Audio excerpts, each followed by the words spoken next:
সিংহের মতো গর্জন করে বলেন, বিজয় কার? মাঝে মধ্যে মুমিনের বিপর্যয় আসতে পারে, কিন্তু মুমিনের অভিধানে পরাজয় বলে কোনো শব্দ নাই। যারা সমাজে ওয়াজ বন্ধ করতে চায়, তারা আল্লাহর জিকির বন্ধ করতে চায়। আল্লাহর জিকির যেখানে বন্ধ হয়, শয়তান আর তাগুতের জিকির সেখানে শুরু হয়। স্বাধীন বাংলায় তা কোনোদিন হবে না, হতে দেওয়া হবে না। এই দেশ ইসলামের বাংলাদেশ, কোন মন্ত্রীর কথায় দেশ চলবে না। বাংলাদেশ কোরআনের বাংলাদেশ, মুসলমানের বাংলাদেশ, ইসলামের বাংলাদেশ।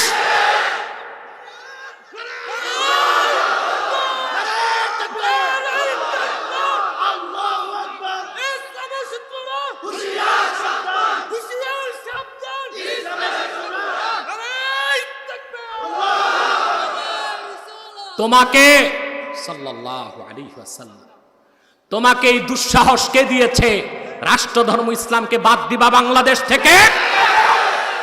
30 লক্ষ হিন্দুর রক্তের বিনিময়ে দেশ স্বাধীন হয় নাই।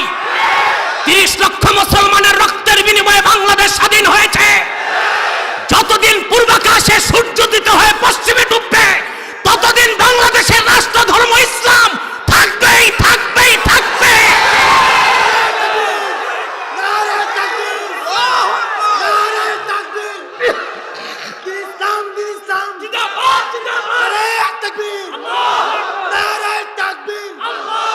দেশ স্বাধীন করতে যদি 30 লক্ষ মুসলমান রক্ত দিয়ে থাকে, এই দেশে ইসলামকে টিকাতে আরো 30 লক্ষ মুসলমান প্রয়োজনে রক্ত দিবে ইনশাআল্লাহ।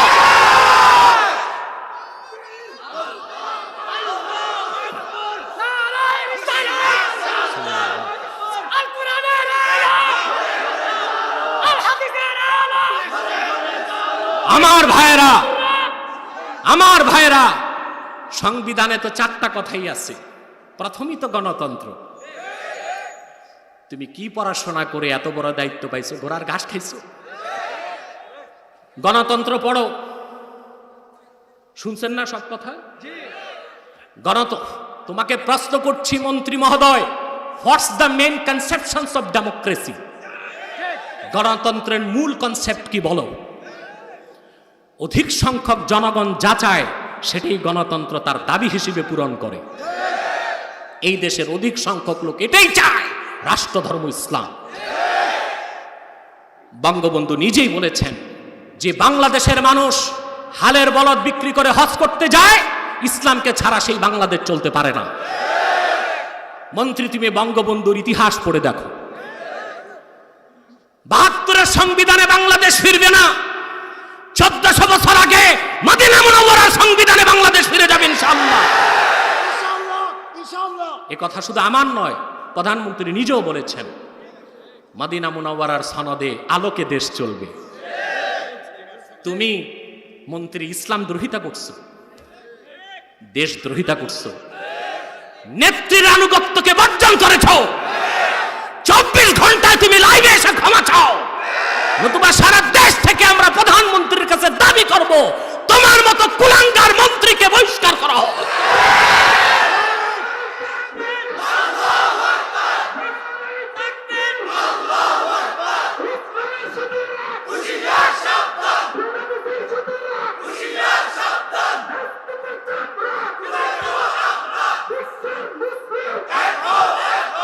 না, নাস্তিকের চামড়া আমরা তুলব না, আমরা সন্ত্রাসী না।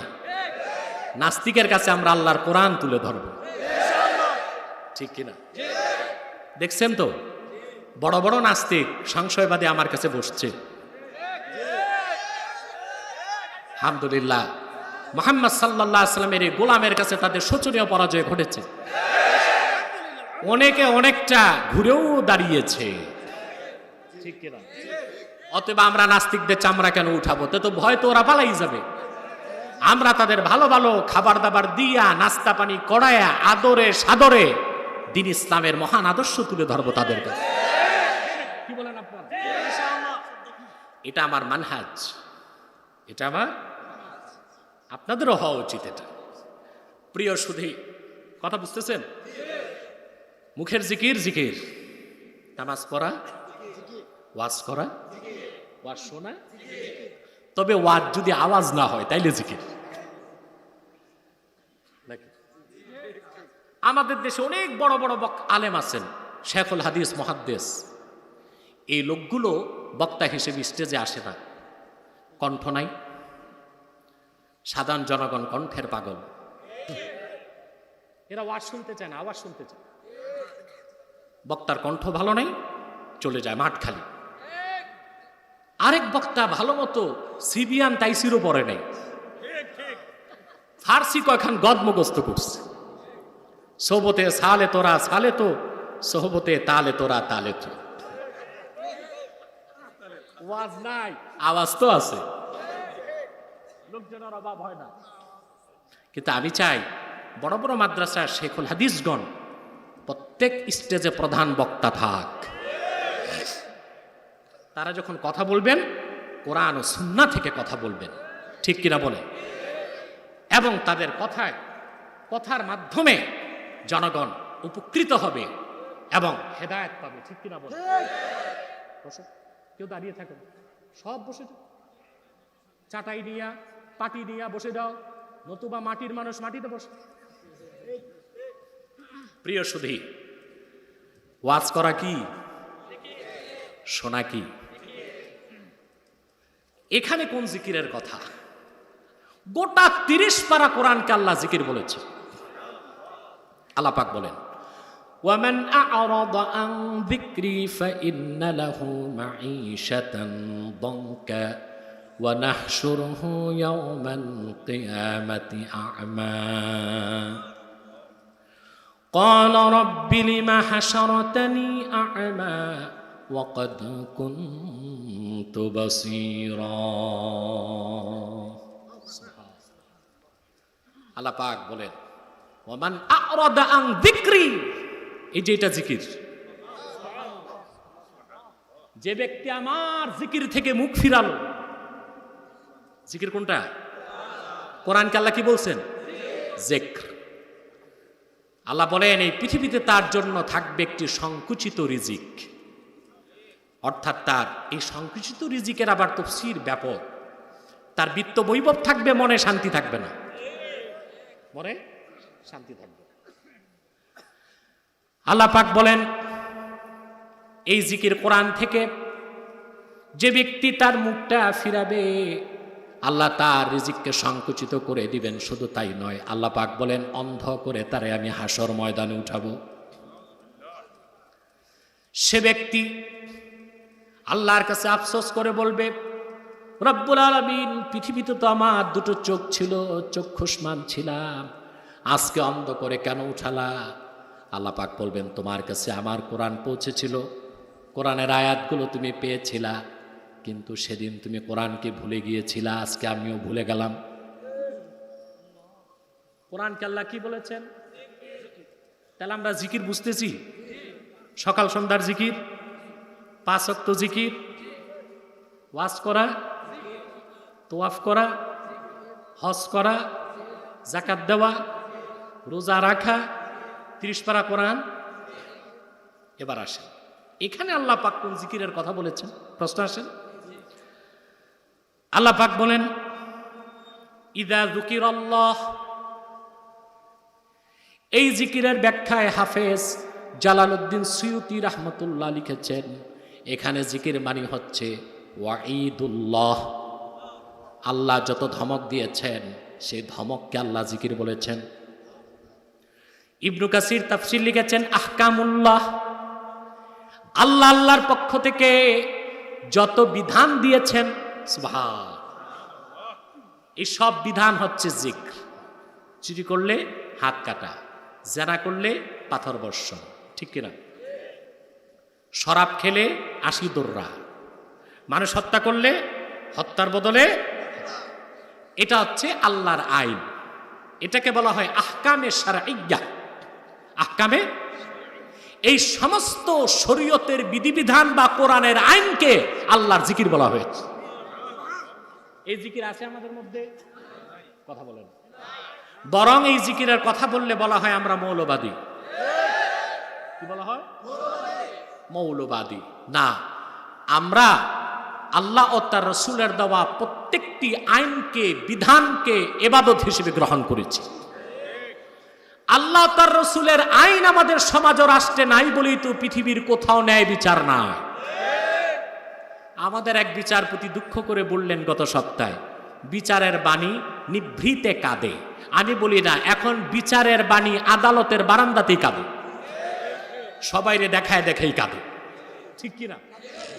আগে গোপনে কাঁদতো, এখন বলা হয় আইনের শাসনের কথা। মুসলমান মনে রেখো, সেকুলারিজম, কমিউনিজম, ন্যাশনালিজম, সোশ্যালিজমের দ্বারা পৃথিবীতে আইনের শাসন কায়েম হতে পারে না। আইনের শাসন কায়েম করার একমাত্র গ্যারান্টি দিয়েছে 30 পারা কোরআন। পৃথিবীর কোথায় আইন পাবেন আপনি? বাংলাদেশ বাদ দেন, যে দেশ আইন দিয়ে চলে বলা হয় যুক্তরাষ্ট্র। সে দেশে একটি বিড়ালকে হত্যা করলে $6000 জরিমানা করা হয়। কত? কিন্তু শ্বেতাঙ্গ যদি কৃষ্ণাঙ্গকে নিউ ইয়র্ক সিটিতে পিটায় মারে, তার মৃত্যুদণ্ড হয় না। বিড়াল মারলে কত? $6000। বুঝছেন? আপনার সারা বছর চলবে, প্রায় 4,80,000 টাকা। মারলে কি বিড়াল? বিড়াল মারলে কত? $6000। কিন্তু শ্বেতাঙ্গ কৃষ্ণাঙ্গকে হত্যা করলে, অবাক করা বিষয় মুসলমান, যেই দেশে বিড়াল হত্যা করলে $6000 জরিমানা করা হয়, সেই দেশের অবৈধ শাসকরাই জাতিসংঘের অনুমোদন নিয়ে উপসাগরীয় যুদ্ধে বাগদাদে, ইরাকে 22 লক্ষ মুসলমানকে হত্যা করেছে, লিবিয়াতে লক্ষ লক্ষ মানুষকে হত্যা করেছে, সিরিয়াতে হত্যা করেছে, আফগানে হত্যা করেছে। সেই দেশের স্বৈরাচার শাসকদের বিচার যুক্তরাষ্ট্রে হয় নাই। এইরকম আইনের শাসনের উপর পেশাব করে দেওয়া দরকার। এটা কিসের আইনের শাসন? আইনের শাসন দিতে পারে কে? সহিহ মুসলিম হাদিস নাম্বার যতটুকু মনে পড়ে আমার 4505। কুরাইশ বংশের মেয়ে চুরি করছে, রাসূল করিম সাল্লাল্লাহু আলাইহি সাল্লাম হুকুম করলেন হাত কাটো। চোরের শাস্তি কি? সব চোর না, চোর 2 প্রকার, স্বভাব চোর, অভাব চোর। কয় প্রকার? 2 প্রকার। স্বভাব চোর, অভাব চোর। স্বভাব চোরের হাত কাটতে হবে। অভাব চোরকে শরীয়তে হুকুম হচ্ছে, কেউ যদি ক্ষুধার যন্ত্রণায় চুরি করে তার হাত কাটা হবে না, তাকে তাজির করা হবে, একটু ব্যাট লাগাই দিলে হবে। কারণ সে কি অভাব চোর না স্বভাব চোর? অভাব চোর। শরীয়ত সেই ক্ষেত্রে মেকদার নির্ধারণ করেছে, যদি চুরির পরিমাণ 10 দিরহামের বেশি না হয় হাত কাটা যাবে না। সেজন্য আমার দৃষ্টিতে যারা জুতা চোর, লোটা চোর, মোবাইল চোর, এগুলো অভাব চোর। না খেয়ে মরতেছে, চুরি করতেছে, ঠিক কিনা? কিন্তু যারা ঢাকা বিশ্ববিদ্যালয় থেকে মাস্টার্স অনার্স করে, ক্যামব্রিজ অক্সফোর্ড থেকে ডিগ্রি নিয়ে মাথা ভর্তি বিলিতি গোবর বহন করে বাংলাদেশে আসে, তারপরে এসি কামরায় নরম কেদারায় বসে 30,000 টাকার কলম দিয়ে ফাইল ঠেকায় ঘুষ খায়, ওরা স্বভাব চোর। আপনি জাজ করার সাহস তো কারো নাই।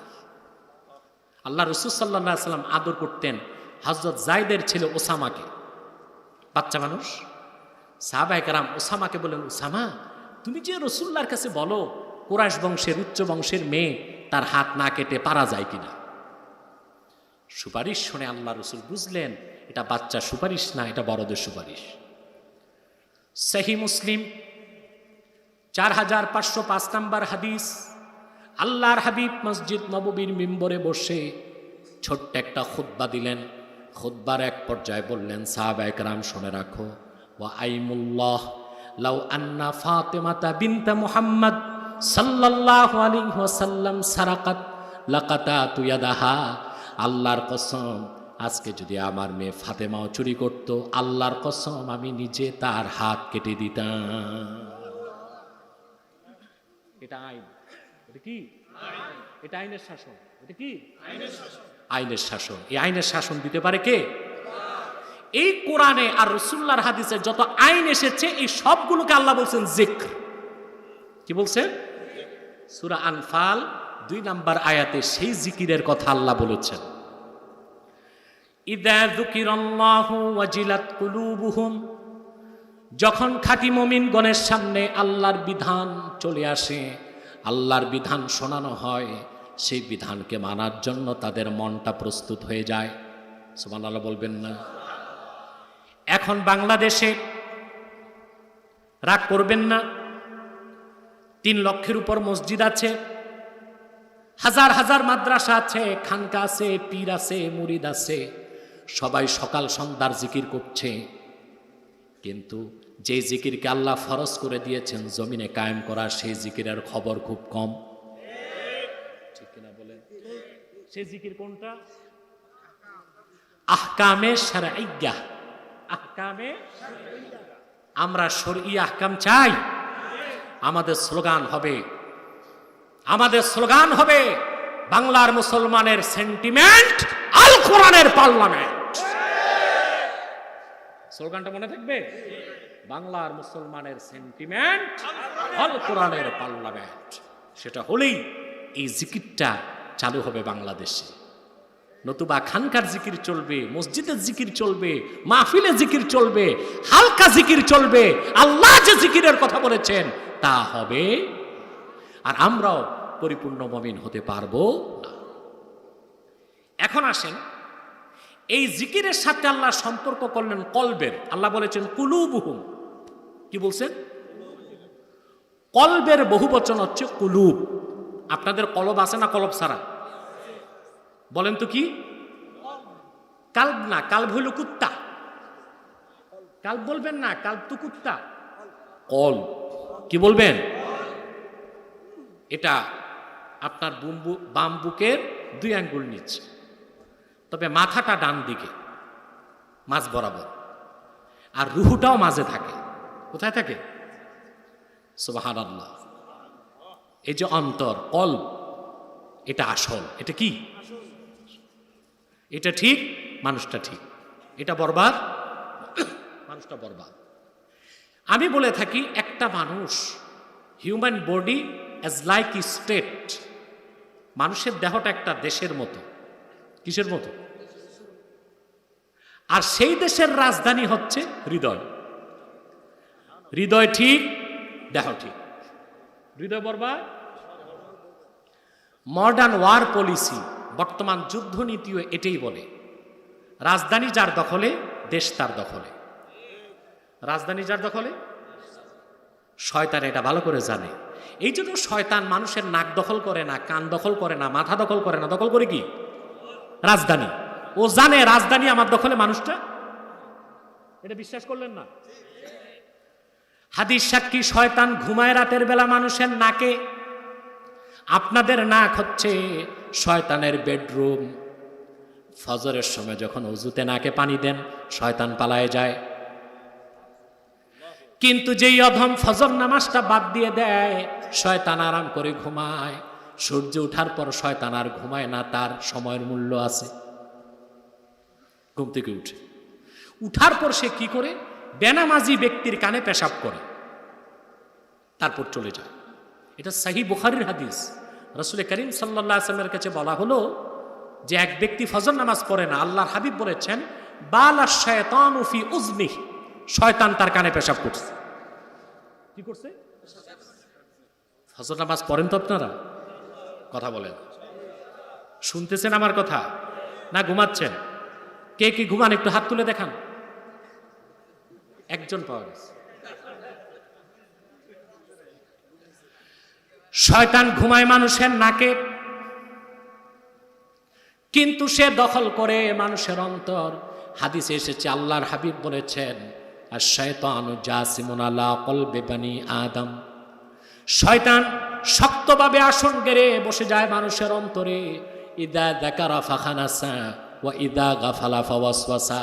মানুষ যখন আল্লাহর জিকির করে শয়তান পালায় যায়, যখন সে আল্লাহর জিকির থেকে দূরে যায়, তখন শয়তান তার অন্তরে আসন গেড়ে বসে যায়। সেটা শুধু মৌখিক জিকির নয়, সেটা হচ্ছে 30 পারা কোরআনকে যখন মানুষ তার অন্তরে ধারণ করে, শয়তান আর সেই আলোকিত নূরময় অন্তরে ঢুকতে পারে না। কথা বুঝতেছেন? ইযা যুকিরাল্লাহু ওয়াজিলাত কুলুবুহুম, জিকিরের ব্যাখ্যা তো দিলাম, এবার কলবের ব্যাখ্যা দিচ্ছি একটু। আল্লাহ শর্ত দিচ্ছেন, প্রকৃত মুমিনদের সামনে যখন আল্লাহর বিধানকে তুলে ধরা হয়, আল্লাহর ভয়তে তাদের অন্তর প্রস্তুত হয়ে যায়। বলেন সুবহানাল্লাহ। এই কলব হচ্ছে 4 প্রকার। কয় প্রকার? কথা না বুঝলে আমি মুনাজাত করে দিই। কলব কয় প্রকার? একটু পর আমি প্রশ্ন করব, আপনি কোন কলবের অধিকারী? প্রথম কলব হচ্ছে কলবুন আজরাদ। কলবুন আজরাদ, মুমিনের কলব, যে কলব পুরাটাই আল্লাহর ইমানের নূরে নূরানি। এই কলবের কথা আল্লাহ কোরআনে বলেছেন, ইয়াওমা লা ইয়ানফাউ মালুন ওয়ালা বানুন ইল্লা মান আতাল্লাহা বিকলবিন সালিম। এই অন্তরটা হলো কলবে সালিম, সুস্থ হৃদয়, আর এই অন্তরের পুরাটাই নূর। সুবহানাল্লাহ। ইয়াজহারু মিনহু নূরুল ঈমান ওয়া ইয়াতালা'লাউ, ঈমানের নূর চমকাতে থাকে এই অন্তরে, আর এই অন্তর থেকে সর্বদাই নূর প্রকাশ হতে থাকে। বলেন সুবহানাল্লাহ। এটা কলবুন আজরাদ, কলবুন আজরাদ। 2 নাম্বার হচ্ছে কলবুন মাগলুফ, পর্দা দিয়ে ঢাকা অন্তর। এটা হচ্ছে কলবুল কাফের, কাফেরের অন্তর। কলব পুরাটাই কি দিয়ে ঢাকা? এই কলবের কথা আল্লাহ কোরআনে বলেছেন, ওয়ালাকাদ যারানা লিজাহান্নামা কাসীরাম মিনাল জিন্নি ওয়াল ইনসি লাহুম কুলুবুন লা ইয়াফকাহুনা বিহা ওয়া লাহুম আ'য়ুনুন লা ইউবসিরুনা বিহা ওয়া লাহুম আযানুন লা ইয়াসমাউনা বিহা উলাইকা কাল আনআমি বাল হুম আদাল ওয়া উলাইকা হুমুল গাফিলুন। আল্লাহ পাক বলেন, অধিক সংখ্যক মানুষকে আমি তৈরি করেছি জাহান্নামের জন্য, আর জিনকে। এরা কিরকম মানুষ আর জিন? তাদের অন্তর দিয়েছি, সেই অন্তরে তারা মহাসত্যকে অনুধাবন করে না। তাদের চক্ষু দিয়েছি, সেই চোখে তারা হেদায়েতের নূরকে দেখে না। তাদের কান দিয়েছি, সেই কানে তারা কোরআনের কালাম শোনে না। চুপচাপ বসেন, এখানে মুনাজাত হবে একটু পরে, আর একটি লোক উঠার চেষ্টা করবেন না। একটু পরে মুনাজাত। অনেক রাত হয়ে গেছে, আমি দেখতে পেয়েছি অনেক রাত হয়ে গেছে। তারপরও আমি একটু শেষ করি, মুনাজাতের দিকে চলে যাচ্ছি ইনশাআল্লাহ। 2 নাম্বার হচ্ছে কলবে মাগলুফ। কলবে মাগলুফ, মাগলুফ গেলাপ দেওয়া। কি দেওয়া? নূরকে দেখতে পায় না, সত্যকে অনুধাবন করতে পারে না, কোরআনের কথা ভালো লাগে না, হাদিস ভালো লাগে না, ইসলাম ভালো লাগে না, ভালো লাগে পাশ্চাত্যের গোলামি করতে। 3 নাম্বার হচ্ছে কলবুন মানকুস। এটা হচ্ছে মুনাফিকের কল। এটা কার? মুনাফিকের কল। মুনাফিক বুঝেন? নাফাক থেকে নেফাক, নেফাক থেকে মুনাফিক। আরবিতে নাফাক বলে সুরং পথকে, যার একদিক দিয়ে পানি ঢুকে আরেক দিক দিয়ে বের হয়। এটাকে আরবিতে কি বলে? নাফাক। মুনাফিক একদিক দিয়ে ইসলামে ঢুকে আরেক দিক দিয়ে বের হয়ে যায়। দেখেন না, এদেরকে ঈদগাহেও পাওয়া যায়, আবার পূজা মণ্ডপেও পাওয়া যায়। একদিক দিয়ে ইসলামে ঢুকে আরেক দিক দিয়ে, এটা কি? মুনাফিক। 4 নাম্বার হচ্ছে কলবুন মুসাফফাহ। আমাদের অধিক সংখ্যক মুসলমানের এই 4র্থ প্রকার কলব। এটা কি? ফিহে ঈমানু ওয়া নিফাক। এই অন্তরে ঈমানও আছে, কিছু মুনাফিকিও আছে।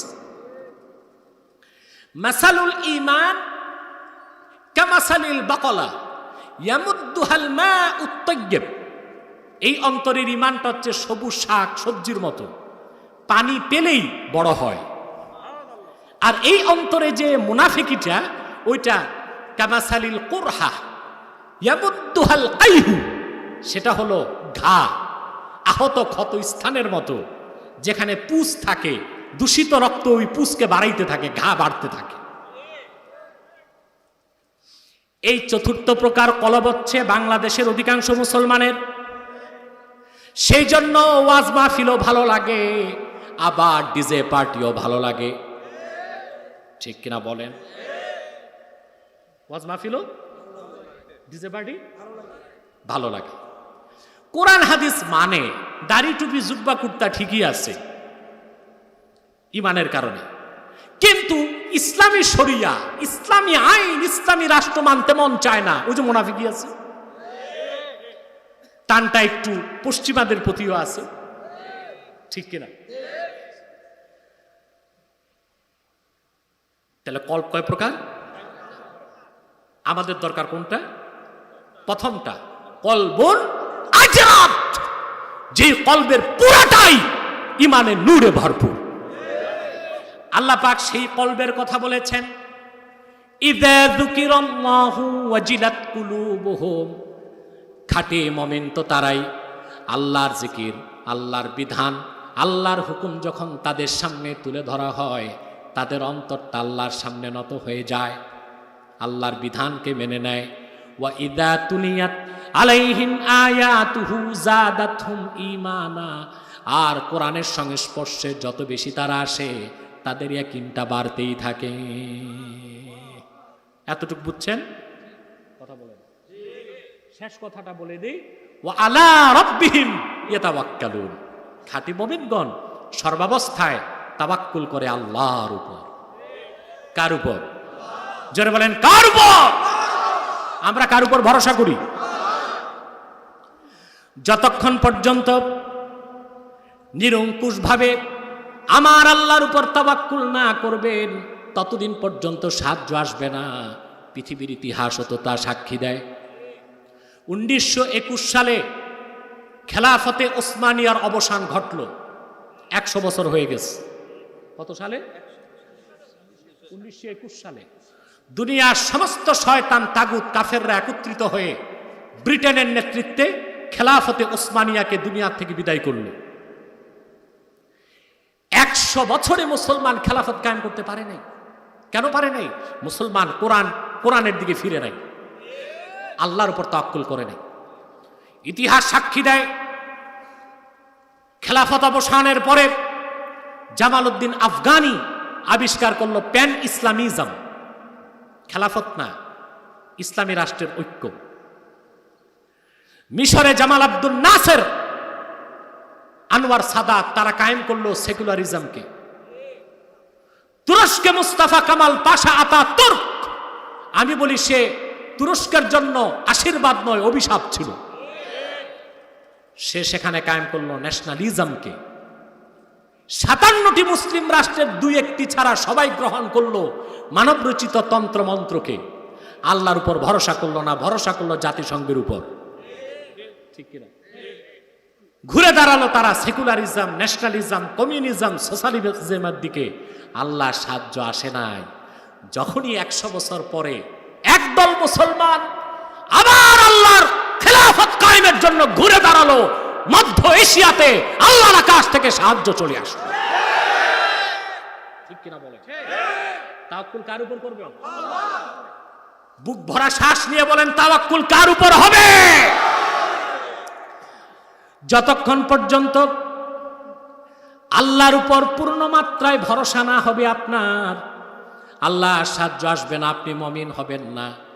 সেজন্যই আল্লাহ পাক বলেছেন, ইন তানসুরুল্লাহ ইয়ানসুরকুম ওয়া ইউসাব্বিত আকদামাহুম, যদি তোমরা আল্লাহকে সাহায্য করো অবশ্যই আল্লাহ তোমাদের সাহায্য করবেন। অন্যত্র আল্লাহ বলেছেন, ওয়া কানা হাক্কান আলাইনা নাসরুল মুমিনিন। মুহাম্মদ সাল্লাল্লাহু আলাইহি সাল্লামের মুমিন উম্মতকে সাহায্য করা, এটা আল্লাহ নিজের উপর ওয়াজিব করছেন।